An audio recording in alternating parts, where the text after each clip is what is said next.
दलित उत्पीड़न है, बिल्कुल हम इसको बर्दाश्त नहीं करेंगे। वो हर गरीब मजदूर शोषित लोग रहते हैं। पहले हमें लीगल प्रक्रिया अपनाए, हमें नोटिस दे, हम उसको लेकर हाईकोर्ट जाएंगे अगर ये नहीं माने तो उनका ज्ञापन दिया जाना तो वैसे उचित नहीं, क्योंकि उस वार्ड के निवासी नहीं है। दूसरी बात, वो जो आपका बाढ़ क्षेत्र है, बाढ़ क्षेत्र में हर वर्ष गौला नदी का अत्यधिक प्रभाव आता है, जिसमें कि हर वर्ष वो झुग्गी झोपड़ियां हटती हैं, कुछ लोग हटा देते हैं।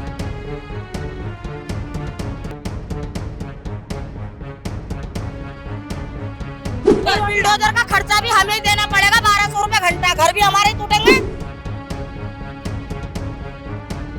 ये हमारे आपके माध्यम से माननीय मुख्यमंत्री जी को एक ज्ञापन है कि साहब पहले हमारा पुनर्वास करें, हमें लीगल नोटिस दे।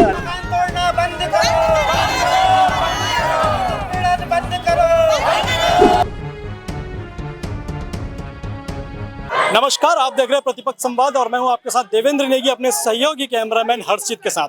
इस समय हम खड़े हैं एसडीएम कोर्ट हल्द्वानी पे। देखते हैं यहाँ पर कुछ एक भीड़ आई हुई है, आखिर क्या कारण है इस भीड़ का। मैडम क्या हो गया, किस लिए आए हैं आप? हमारे घर तोड़ फोड़ हो रही भाई साहब, हम लोग कहाँ जाएं? एक जमाने से रह रहे हैं तो इंसान को ये सोचना चाहिए, बनाने के टाइम में रोक करते आके ना। अब बताओ, मजदूरदार इंसान है, हम कहाँ जाएंगे हम लोग? कौन सी जगह में रहते हो आप? जवाहर नगर में। वार्ड 14 के। हाँ। क्या हो रहा है वहाँ पे? वहाँ पे झुग्गियाँ भी तोड़ी जा रही, घर का भी ऑर्डर दिया जा रहा है। बताइए, हम लोग बच्चे नहीं रहे, कहाँ जाए? मजदूरदार इंसान तो कोई बात नहीं, मगर पक्के मकान नहीं तोड़ेंगे हम। पक्के मकान नहीं तोड़ेंगे, चाहे हम खुद मर जाएं। और जहाँ है हमारा नगर निगम तोड़ रहा है। नगर निगम क्या करे, नोटिस भेजा अभी आप? ना कुछ नहीं भेजा है। झुग्गी तोड़ने आए हैं, झुग्गी तोड़ने के बाद झुग्गी तोड़ने के बाद इधर हमारे पक्के मकान बने बुलडोजर का खर्चा भी हमें देना पड़ेगा, 1200 रुपए घंटा, घर भी हमारे टूटेंगे और 1200 रुपए घंटा हम ही देंगे, घर तोड़ देंगे। सौंप दिया है? क्या सौंपे बताइए हमें, कहाँ सौंपे कोई? तो आप यहाँ किस लिए आए? यहाँ इसीलिए आए हैं, हम डीएम साहब के पास आए हैं। हमें वहाँ से उजाड़ा जाए तो हमें उजाड़ने से पहले कहीं रहने की व्यवस्था करी जाए। हमें 40 साल होगा वहाँ रहते हुए, नहीं मिले अभी, कोई मिल ही नहीं रहा है। मेयर साहब से मिले आप? कोई नहीं मिल रहा अभी हमें, जहाँ जा रहे हैं कोई मिल ही नहीं रहा है। किससे मिले? जब इलेक्शनों का टाइम आएगा तो मेयर साहब भी आगे हाथ जोड़ कर आ जाएंगे। सब आते हैं अपने मतलब से, सब आते हैं अपने मतलब से। और मतलब गरीबों का क्या होता है, जब मदद करनी है, मदद का कोई भरोसा नहीं, कब तोड़ने की आवाज आ रही, कभी ये सरकार तो सबको। तो कुछ इस तरीके की समस्या सामने आ रही है और अतिक्रमण के विरोध में इस समय ये भीड़ हल्द्वानी उप जिलाधिकारी महोदय के स्थान पर है।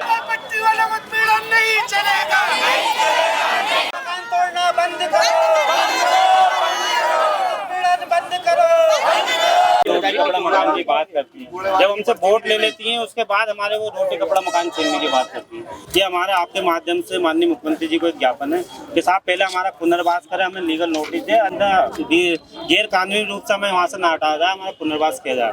हमारे भाई साहब, इस जानकारी में है कि आप लोग ये कह रहे हैं कि 80 मीटर हटाएंगे, तो ये बहुत गलत बात है। आपको किस जानकारी किसने दी, क्या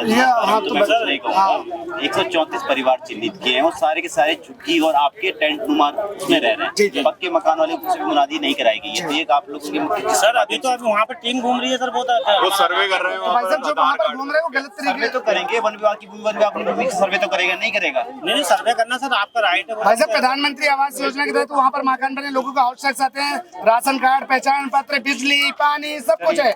और देश के प्रधानमंत्री लगातार अच्छे दिन की बात कर रहे हैं, अगर ये सब उजाड़ दिया जाएगा। ज्ञापन हमने ले लिया है। भाई साहब, मैं सिर्फ आपसे विनती करना चाह रहा हूँ कि गरीबों को किसी भी कीमत पर उत्पीड़न न हो। क्या इतनी महिलाएं भी साथ में आई हुई है? जी, मैं पार्षद हूँ वार्ड नंबर 14 से, एडवोकेट धर्मवीर।